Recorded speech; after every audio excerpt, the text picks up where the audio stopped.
بسم اللہ الرحمن الرحیم الحمد للہ رب العالمین والعاقبۃ لأہل التقوی والیقین والصلاة والسلام علی اشرف الانبیاء والمرسلین خاتم النبیین بالقاسم محمد صلی اللہ علیہ وسلم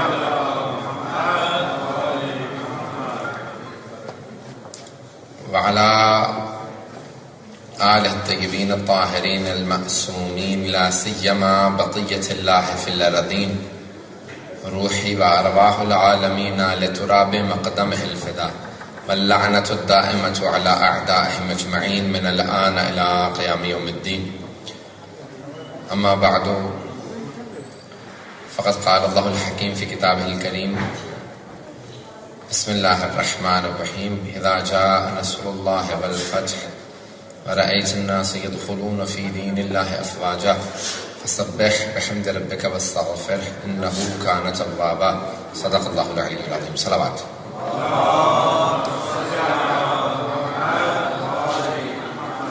وعجل فرجهم سب سے پہلے تمام حاضرین مجلس کو اس جشن کے شرکت کرنے والوں کو مبارکباد پیش کرتا ہوں۔ خدا بند متعال بار بار ہمیں یہ تمام عیدیں منانا نصیب فرمائے۔ آج آپ لوگوں نے عید زہرا کے عنوان سے جشن رکھا ہے اور آئندہ آنے والے دنوں میں عید میلاد النبی ہوگا۔ عید زہرا یا عید شجاع ان عیدوں میں سے ہے، بلکہ دو عیدیں ایسی ہیں جس کو کوئی بھی منافق نہیں منائے گا۔ فرماتے ہیں معصوم کہ عیدیں سب منا لیتے ہیں لوگ، عید میلاد النبی بھی لوگ منا لیتے ہیں، عید الفطر عید الاضحیٰ سب مسلمان مناتے ہیں، لیکن کہا کہ دو عیدیں ایسی ہیں جس کو کوئی منافق کبھی بھی نہیں منائے گا، ایک عید غدیر، دوسری عید زہرا۔ عید غدیر کو جس کے پاس ایمان ہوگا، ولایت ہوگی، وہی منائے گا کیونکہ عید ولایت ہے۔ عید زہرا کیونکہ عید شجاع ہے، اس لیے صرف اس کو مومن ہی منائے گا۔ تو بہرحال مناسبتیں بہت زیادہ ہیں اس عید کے اوپر، کیونکہ ایک تو 12ویں امام کی تاج پوشی ہے، عید غدیر پہلے امام کی تاج پوشی ہے، اور عید زہرا آخری امام کی تاج پوشی ہے۔ وہاں پہ ولایت کی بنیاد رکھی گئی تھی، یہاں پہ ختم ولایت ہو رہا ہے۔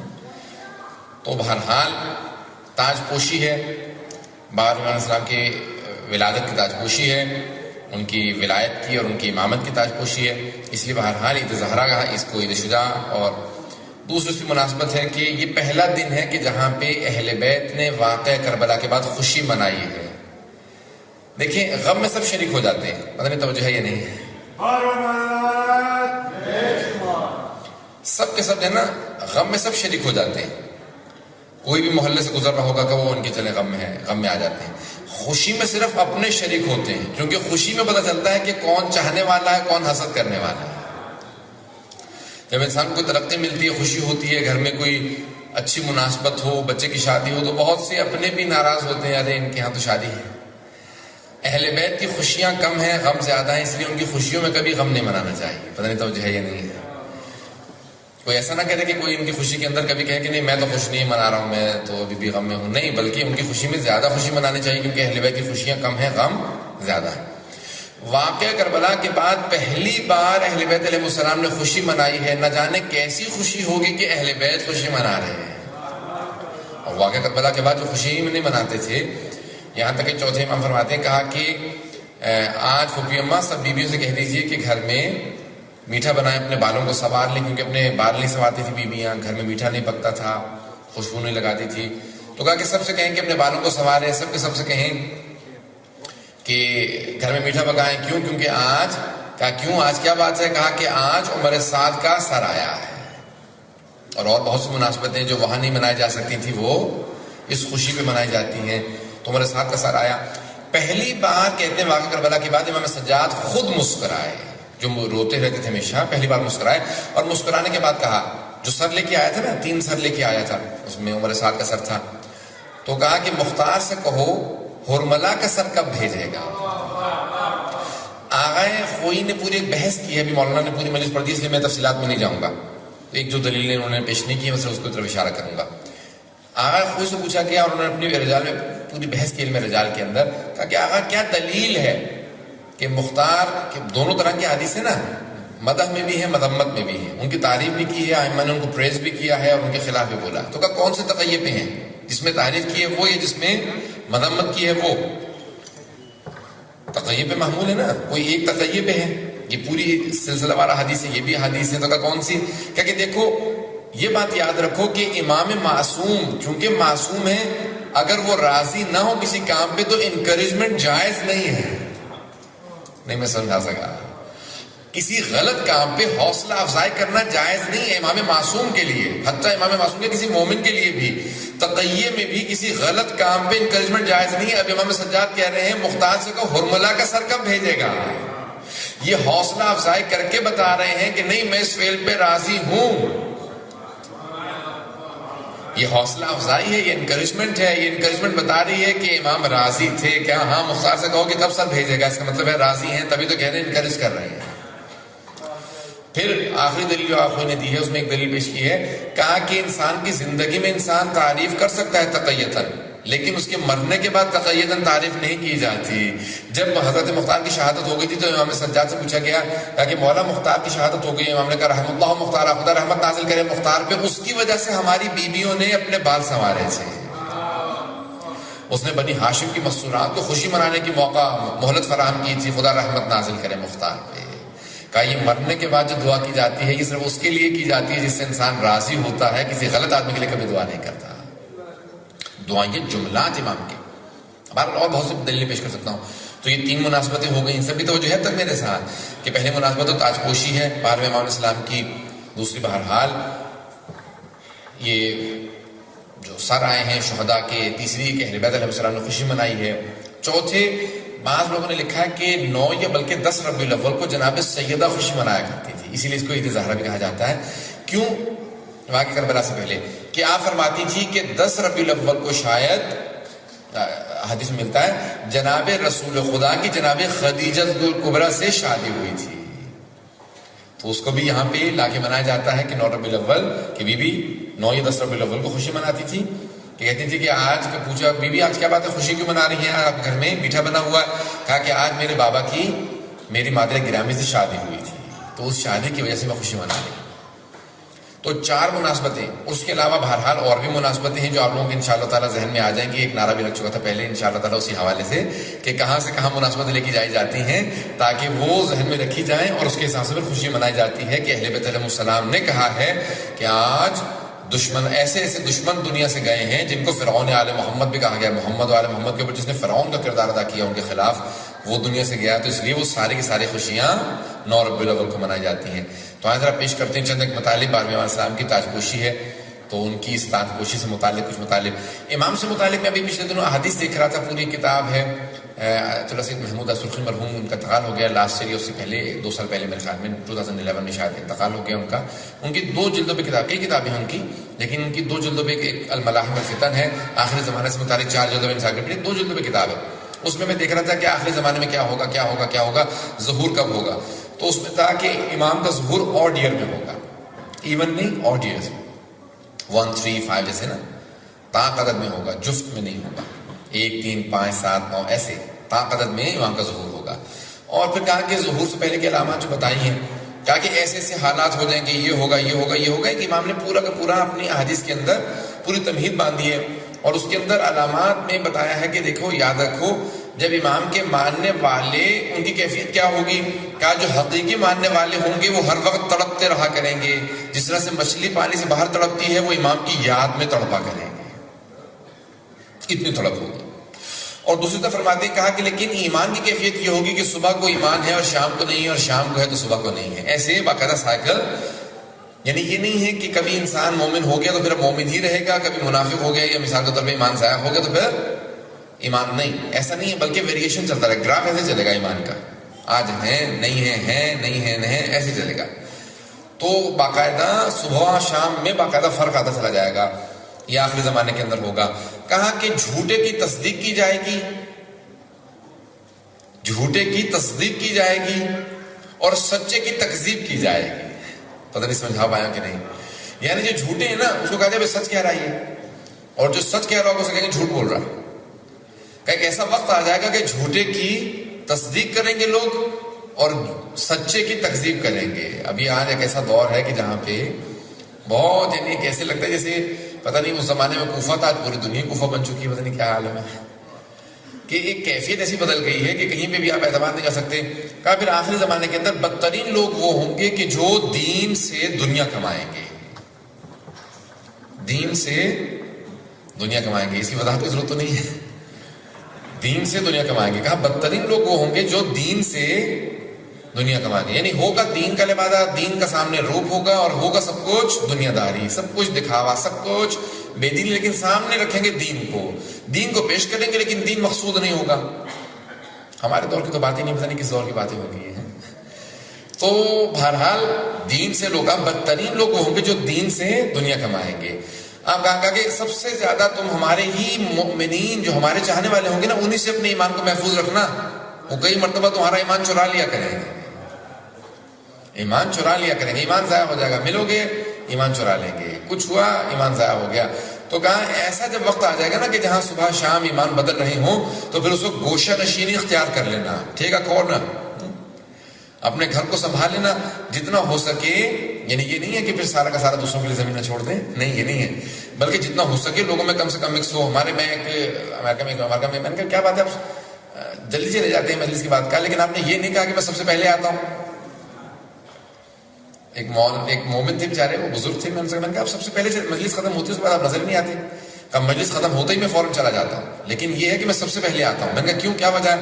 کہا پہلے آنے میں کیا ہوتا ہے کہ بہت کم لوگ ہوتے ہیں اور آخر میں سب سے زیادہ ہوتے ہیں. تو آخر میں کیا ہوتا ہے کہ غیبتیں شروع ہو جاتی ہیں. میں غیبتیں جب شروع ہونے سے پہلے نکل لیتا ہوں کہ ابھی عبادت کی ہے، ضائع ہونے سے پہلے چلے جاؤ. کہ ہم نے سوچا کہ جو کچھ ہم نے بھی ثواب کمایا ہے نا مجلس کے اندر، گھر لے جانے کی کیا ضرورت ہے؟ یہی پھاڑ پھڑ کے پھینک کے آ گئے، گھر چلے جائیں گے. کون لے کے جائے اتنا ثواب؟ ہمیں تو گناہوں کی عادت ہو چکی ہے، کون اتنا ثواب گھر لے کے جائے؟ یہیں رکھ جاؤ، امام بارگاہ میں چھوڑ جائیں گے، نیکسٹ ٹائم آئیں گے تو پھر یہیں بھی دیکھیں گے، پھر دوبارہ پھاڑ کے یہیں پھینک جائیں گے. اچھے نام اعمال. تو یعنی ایک ایسا ایک ماحول بن جائے گا کہ اس کے اندر پھر ایمان اس طرح سے ضائع ہو جائے گا کہ ہمارے ہی چاہنے والوں کے ساتھ بیٹھو کہ ایمان ضائع ہو جائے گا. کہیں آخری زمانے کے اندر ہوگا. کہا کہ اس وقت کون کیسے ہوں گے؟ مومن کی علامت کیا ہوگی؟ کہا کہ مومن کی سب سے بڑی علامت یہ ہوگی کہ وہ خراس گونگے ہوں گے، زبانیں کٹی ہوئی ہوں گی ان کی. کیا مطلب مولا ان کی زبانیں کٹی ہوئی گونگے واقعی گونگے ہوں گے؟ نہیں، جو سب سے کم کلام کریں وہ مومن. یعنی پھر علماء کرام کو پتہ نہیں کیا بنے گا. نہیں، بولنا مراد یہ نہیں کہ ہم جہاں پہ بیٹھتے ہیں نا تو سب سے زیادہ گناہ اس زبان سے ہوتے ہیں. 2 چھٹانگ کی زبان ہوتی ہے، سب سے زیادہ گناہ اسی سے ہوتے ہیں. 2 چھٹانگ کی زبان بدلتی ہے اور جنگ ہو جاتی ہے.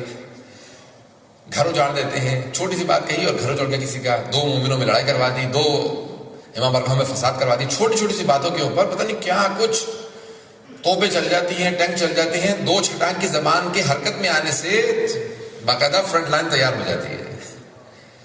تو کہ سب سے زیادہ گناہ نہ آنکھ سے، نہ کان سے، نہ ہاتھ سے، سب سے زیادہ زبان سے ہوتے ہیں.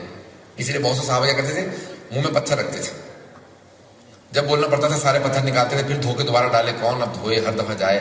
کہا یہ کیا بات ہے، منہ میں پتھر کیوں رکھتے ہو؟ کہا ہم جب بھی بولتے ہیں برا بولتے ہیں، گالی پہلے سے بکنے کی عادت ہے، غیبت کرنے کی عادت ہے، تہمت لگانے کی عادت ہے، تو ہم نے زبان میں پتھر رکھ لیے تاکہ بولنے سے پہلے پتھر نکالنے پڑیں گے. تو کون اتنی زحمت کرے پتھر نکالے پھر بولنا شروع کرے؟ بس ہم نے پتھر رکھ لیے تاکہ بولنے ہی نہ.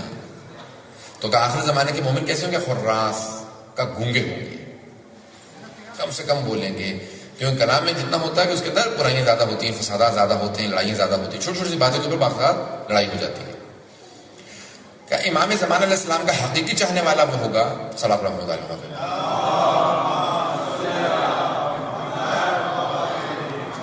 واجل فرجہم. بس 5 سے 10 منٹ آپ کو زحمت دوں گا. تو امام زمانہ کے چاہنے والے کہا کہ مولا کیا علامات ہوں گی؟ کہا کہ بے انتہا علامات ہیں چاہنے والے. یہاں تک کہ کہا کہ وہ جو 313 ہے نا، ان سے متعلق ہے روایت کہ ان کی ہر آدمی کی تلوار کے اندر کئی کلمات ہوں گے، اور ہر کلمہ ان کے لیے ایسا ہوگا جیسے ایک اسم اعظم ہوتا ہے نا، تاکہ ان کی تلوار کے ساتھ کلمات ہوں گے، اور ان میں سے ہر آدمی بہت ہی بڑا عالم ہوگا، بہت پہنچا ہوا ہوگا.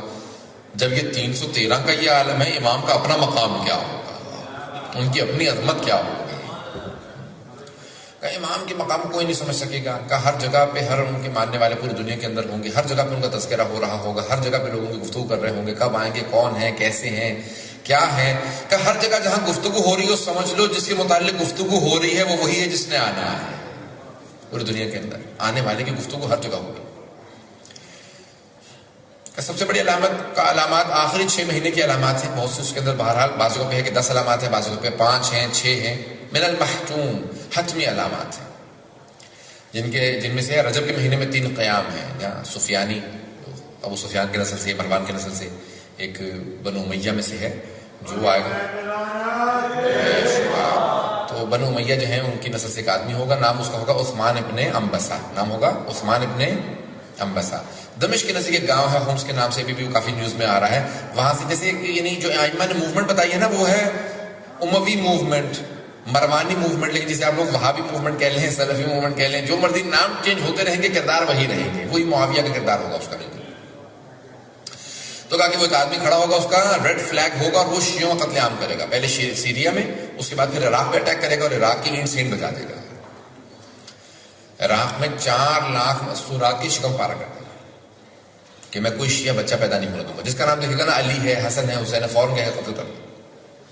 بہت سے لوگ کہیں گے نہیں ہم اہل بیت کے ماننے والے نہیں ہیں, میرے تو ماں باپ نے ویسے ہی نام علی رکھ دیا تھا. کہ نہیں نام علی ہے, پتہ نہیں کیا پتا, ماننے والا ہی, وہ قتل کر دو. جو راستے میں دیکھے گا نام علی ہے, حسن ہے, حسین ہے, اس کو قتل کر دے گا. نام ہوگا اس کا عثمان. کیا یہ برا ہے؟ رجب ہی کے مہینے میں, اسی سال, اسی مہینے, اور بعض احادیث میں اسی دن خراسان سے خراسانی اور یمن سے یمانی, یہ 2 افراد آئیں گے. 3 قیام, یہ دونوں اچھے ہیں, وہ برا. سفیانی برا ہے, خراسانی اور یمانی اچھے. سینٹر آف اٹینشن عراق رہے گا. اور امام کے چاہنے والے کہا کہ پوری دنیا کے اندر ہوں گے. پاکستان سے بھی 2 افراد کے نام لکھے مثال کے طور پہ, اور بہت سی جگہوں پہ کوریا تک سے نام ہیں, پتہ نہیں کہاں کہاں سے ہیں, یورپ میں بھی ہیں. ہر جگہ میں 313 افراد ہوں گے, اور ان میں سب سے زیادہ کہاں سے ہوں گے؟ قم سے لکھا قوم مقدس سے سب سے زیادہ افراد ہوں گے. 40 سے قریبی 40 سے زیادہ افراد قوم مقدس سے. کہا آخری زمانے مولا بہترین رہنے کی جگہ کہا قم اور طالقان. کا بدترین جگہ کہا تہران اور اصفہان. دونوں ایران میں, بہترین بھی اور بدترین بھی. بہرحال یعنی ایکسٹریمز ہیں. جب ایک برٹش وہ گیا تھا نا, جرنلسٹ گیا تھا ایران انقلاب کے بعد, اس سے پوچھا کہ تم نے کیسا پایا وہاں کے لوگوں کو؟ اس نے کہا لوگ تو ہیں ہی نہیں وہاں, انسان نہیں ہے وہاں, یا رحمان ہے یا شیطان ہے. انسان ہے بیچ کا طبقہ نہیں ہے. بہت ہی ایکسٹریملی اچھے ہیں یا ایکسٹریملی برے ہیں, 2 ایکسٹریمز ہیں. کا درمیانی طبقہ نہیں ہے. پوری دنیا میں زیادہ درمیانی طبقہ ہوتا ہے. بہرحال پوری دنیا میں تحولات آئیں گے. حجاز, اب ہمیں آہستہ آہستہ ہمیں عادت بنا لینی چاہیے, ہم سعودی عرب نہ کہیں اور حجاز کہنا شروع کر دیں, کیونکہ ہم سعودیوں کو تو نہیں مانتے ہیں نا, اور نہ یہ مانتے ہیں کہ سعودیوں کا یہ کوئی عرب ان کا ٹھیکہ لے رکھا ہے, یا حجاز کا انہوں نے ٹھیکہ لے رکھا ہے. ان کا ملک تو نہیں ہے, وہ تو غاصب ہے نا. کبھی یہ تو نہیں کہتے کہ, اب میں نام لینے والا تھا کہ فلاں کا اسلام, فلاں کا اسلام نہیں, اسلام محمد ہی کہتے ہیں نا. علی بن ابی طالب کا اسلام, حسین بن علی کا, اہل بیت کا اسلام ہے, اہل بیت ہے, یہ اہل بیت کا قرآن ہے, کسی اور کا نہیں ہے. پتہ نہیں توجہ ہے یا نہیں ہے. ان لوگوں کی طرف کوئی نسبت نہیں ہونی چاہیے کبھی بھی. وہ غاصبوں کی طرف نسبت نہیں دی جاتی دین کی, قرآن کی, تفسیر کی, اہل بیت کی. اسی طرح سے سعودی کی طرف نسبت دینا حجاز کی, اس کا مطلب ہے کہ آپ نے غاصبوں کو قبول کر لیا. ایسے عادت ڈالنا شروع کر دیجئے. حجاز کہیں تو مراد سعودی عرب لیں, کیونکہ ہم سعودیوں کو نہیں مانتے, وہ سعودی یہودی بالکل ایک جیسے ہی ہیں. ہم غاصبوں کو نہیں مانتے, وہ غاصب ہیں. کسی نے فتح غصب کیا تھا, کسی نے جنت البقیع غصب کر لیا ہے. غاصب سارے ایک جیسے ہی ہیں, ایک ہی نسل سے ہیں کہیں نہ کہیں. تو ہم غاصبوں کو ماننے والے نہیں ہیں, ہم وارثوں کے ماننے والے ہیں, جو حقدار ہیں ان کے ماننے والے ہیں. تب پورا کا پورا یہ حجاز, اس کے اندر ایک تبدیلیاں آنا شروع ہوں گی, تحولات آئیں گے, تبدیلیاں آئیں گی, اور وہاں پہ بہت سی موومنٹ شروع ہوں گی, اور وہ اہل بیت کے ماننے والوں کی حالات اچھے نہیں ہیں. لیکن یاد رکھیے کہ وہاں پہ بے انتہا اہل بیت کے ماننے والے ہیں. ابھی انہوں نے خود کہنا شروع کر دیا, نہیں ہمارے ہاں زیادہ نہیں ہے, 20%.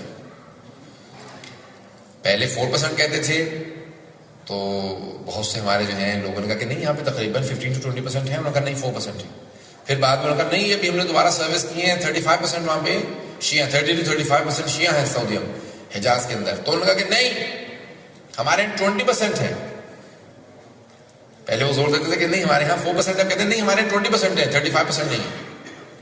پورے علاقے تمام, دہران, قطیف, ایسٹرن پروونس, پورا آپ چلے جائیں گے, پوری بستیاں سب شیعہ ہیں. 50 لاکھ سے زیادہ, 5 to 6 ملین منیمم وہاں پہ شیعہ پاپولیشن ہے, کیونکہ وہاں پہ تقیہ بہت زیادہ ہے. اور حجاز میں اکثر لوگ اپنا ایمان نہیں بتاتے نہیں, اس لیے کہا کہ رجسٹرڈ جو ہیں وہ 50 سے 60 لاکھ لوگ ہیں. بہت بڑی بات ہے. 26 ملین کے اندر 5 to 6 ملین لوگ, بہت بڑی بات ہے. 5 to 6 million people amongst 26 million is a sizable population. minimum یہ population ہے. بہرحال بہت زیادہ اہل بیت علیہ السلام کے ماننے والوں کے فضائل بہت زیادہ رکھے گئے. کہ پوری دنیا کا کوئی ایسا خطہ نہیں ہوگا کہ جہاں اہل بیت کا نام نہیں لیا جاتا ہو. دیکھیں اب سے 100 سال پہلے کوئی یہ بات کہتا نا تو لوگ کہتے پتہ نہیں حدیث کب پوری ہوگی. اب سے 50 سال پہلے بھی لوگ سوچتے کبھی ایسا ہو سکتا ہے رشیا میں، امریکہ میں، چائنا میں، فار ایسٹ میں، آسٹریلیا میں، ساؤتھ امریکہ میں، افریقہ کے علاقوں میں، یورپ میں حسین ابن علی کا نام لیا جائے گا، حسین کیا جائے گا. آج یورپ کا کوئی ایسا ملک نہیں ہے کہ جہاں پہ امام حسین کے ماننے والے نہ ہو. امریکہ کی کوئی اسٹیٹ نہیں ہے کہ جہاں آزاداری نہ ہوتی ہو. ساؤتھ امریکہ کا کوئی علاقہ نہیں ہے جہاں آزاداری نہ ہوتی ہو. افریقہ کا کوئی ملک نہیں ہے، رشیا کا کوئی اسٹیٹ نہیں ہے، چائنا کا کوئی علاقہ نہیں ہوگا جہاں آزاداری نہ ہوتی ہو. جاپان، آسٹریلیا، پوری دنیا کے ہر خطے میں امام حسین کی آزاداری ہوتی ہے. شاید یہ وہی جناب سیدہ سلام اللہ علیہ کی جو دعا تھی، جناب زینب کا وعدہ تھا، اللہم صلی علی محمد وآل محمد عجل فرج. یہ آج وعدہ پورا ہو چکا ہے ہر دنیا کے خطے کے اندر. کہ ہر جگہ پہ کوئی ایسا آدمی نہیں ہوگا جس نے اہل بیت کا سن نہیں رکھا ہوگا، کوئی حسین کو نہ جانتا ہو. حسین کو سب جانتے ہوں گے کہ سب پہ اتمام حجت ہو جائے گا.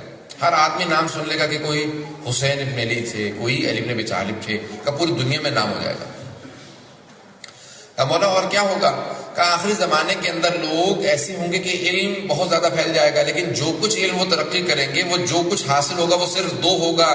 جب ہمارے 12ویں امام علیہ السلام تشریف لائیں گے تو پھر وہ 27 تک لے جائیں گے.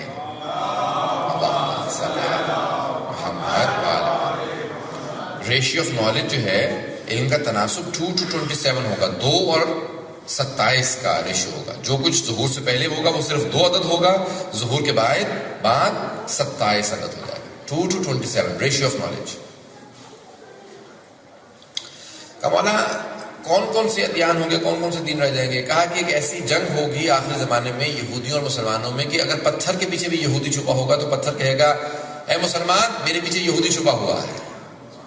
پتھر کو یعنی اتنا نہیں ہے کہ پتھر بولنے لگیں گے، یعنی یہ کنایا ہے، یعنی ایک علامت ہے امام کی طرف سے ایک بات کا.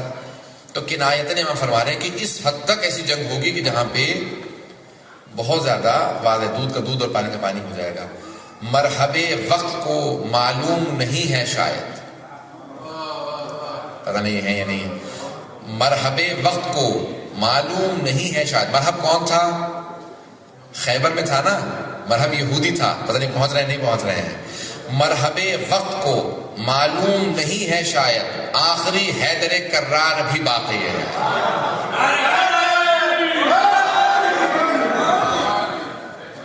تو پوری دنیا کے اندر جو ہے ایک ایسا چرچا ہوگا. اور کہا امام علیہ السلام کے زمانے میں جیسے خود آئنسٹائن سے پوچھا گیا تھا نا، کہا کہ ابھی 3rd ورلڈ وار کیسی ہوگی. میں آخری جملے کہہ رہا ہوں کہا 3rd ورلڈ وار کیسی ہوگی. کہ مجھے 3rd ورلڈ وار کا نہیں پتا، کیونکہ اس کے زمانے میں ایٹم بن چکا تھا، نیوکلیر وار کے خدشات تھے کہ اب اگلی نیوکلیر وار ہوگی. اس نے کہا 3rd ورلڈ وار کا مجھے نہیں پتا کیسی ہوگی، کیونکہ میرے بعد ہی کبھی ہوگی، میں تو بوڑھا ہو چکا ہوں، میں مر جاؤں گا. تو کیا کچھ اب آگے دریافت ہونے والا ہے، کیا انوینشنز ہونے والی ہیں، نہیں معلوم. تو کہا کہ 3rd ورلڈ وار کا مجھے نہیں پتا، لیکن 4th ورلڈ وار بتا سکتا ہوں. اس نے کہا 4th ورلڈ وار جو ہے نا وہ ڈنڈوں سے پتھروں سے ہوگی. ہم سب کچھ ختم کر دیں گے. یہی اسی لیے معصوم نے کہا تھا تلوار چلانا سیکھ لینا، تلواریں باقی رہ جائیں گی، باقی تم سب کچھ خود ختم کر دو گے. کیسے ختم ہو جائے گا؟ مولا کا انسان خود ہی ختم کر دے گا. ظہر الفساد فی البر والبحر بما کسبت ایدی الناس. سارا انسان کا کردہ انسان کا ہے، کوئی مگرمچھ نہیں، کوئی کروکوڈائلز نہیں، کوئی ولفز نہیں، کوئی نہیں. یہ انسان ہے سارے کے سارے فتنے فساد کرنے والا. سب سے بڑا ولف یہی ہے، سب سے بڑا مگرمچھ ہی انسان ہے. تو اللہ کہتا ہے کہ نہیں، ظہر الفساد فی البر والبحر کا زمین پہ اور سمندروں میں جو کچھ مسچیف دیکھتے ہو، جو کچھ کرپشن دیکھتے ہو، یہ ساری انسان کی ہے. انسان سے بڑا کوئی بھی جانور نہیں ہے، کوئی خطرناک اس سے نہیں ہے. بڑے سے بڑا جانور ڈرتا ہے، بس پروردگار انسان سے بچا لے. اور اس کے اندر وہ بھی اگر خدا نہ خواستہ کوئی ایسا کوئی وہابی قسم کا جو ہے وہ انسان ہو کہ جو ہر چیز کو حلال کر لے، ہر قتل کو جائز قرار دے دے، ہر چیز کو. تو اسی لیے بہت سے لوگ کہتے ہیں کہ اگر کوئی جال کے اندر حرام جانور میں پھنس جاتا ہے نا تو وہ رونے لگتا ہے، کہا کہ نہیں یہ تو مجھے کسی کٹ ملا نے مجھے اپنے اس میں جال میں پھنسا لیا ہے، یہ کوئی نہ کوئی فتویٰ دے کے حلال ہی کر لے گا. کیونکہ آج خوشی کا دن ہے اس لیے میں نے کہا کہ اشارہ کرتے چلیں. تو حضرات پوری دنیا انتظار میں ہے کسی ایسے مہدی برحق کے کہ جس کے لیے کائنات سارے انبیاء انتظار میں رہے، ہر امام انتظار میں رہا، جناب سیدہ انتظار میں رہی، اللہم صلی علی محمد، اور ان کی تاکوشی تھی منڈے کو. تو آپ سوچئے کہ جس کے لیے سب نے انتظار کیا ہو، کیسا منتظر ہے، کیسا منتظر ہے کہ جس کے انتظار میں ساری دنیا ہے، ساری کائنات ہے، جس کے لیے حضرت آدم سے لے کے خاتم تک سب کے سب احادیث کہتے رہے، جس کے لیے پہلے امام سے لے کے 11ویں امام سب کے سب کہتے رہے، جس کے لیے میدان کربلا کے اندر ہر شہید کہتا رہا، ہر اسیر کہتا رہا یاد رکھو ظلم مت کرو، کیونکہ کوئی مہدی آنے والا ہے جو ہر ظلم کا بدلہ لے گا. تو ہر ظلم کا بدلہ لینے کے لیے کسی مہدی برحق کے لیے ہر ایک نے خبر دی ہے. پروردگارا وہ جو خبر دی گئی ہے ہمیں ان کے چاہنے والوں میں شمار فرما، ہمیں ان کے اعوان و انصار میں شمار فرما. پروردگارا ہمیں ہمارے امام کی، ہمیں ہماری گناہ گار آنکھوں کو امام زمانہ کی زیارت نصیب فرما، ان کا ظہور دیکھنا نصیب فرما، ہم سب کی عاقبت بخیر فرما. پروردگارا دشمنان اہل بیت کو نیست و نابود فرما. پروردگارا جتنے بھی اہل بیت کے دشمن ہم سب کو غارت فرما. پروردگارا مؤمنین کی حفاظت فرما، خصوصاً بحرین میں، عراق میں، افغانستان میں، پاکستان میں، سب کے سب مؤمنین کی حفاظت فرما. طالبان کو غارت فرما. پروردگارا ہمارے مقامات مقدسہ کی حفاظت فرما، خصوصاً نجف و کربلا کی حفاظت فرما، شام کی حفاظت فرما، دمشق کی جناب سیدہ زینب کے روضے کی اور بیویوں کے روزوں کی حفاظت فرما. ربنا تقبل منا انك انت السميع العليم بحق محمد وآله الطيبين الطاهرين المعصومين. صلوات. برحمتك يا أرحم الراحمين، وصلى الله على محمد وآله الطاهرين.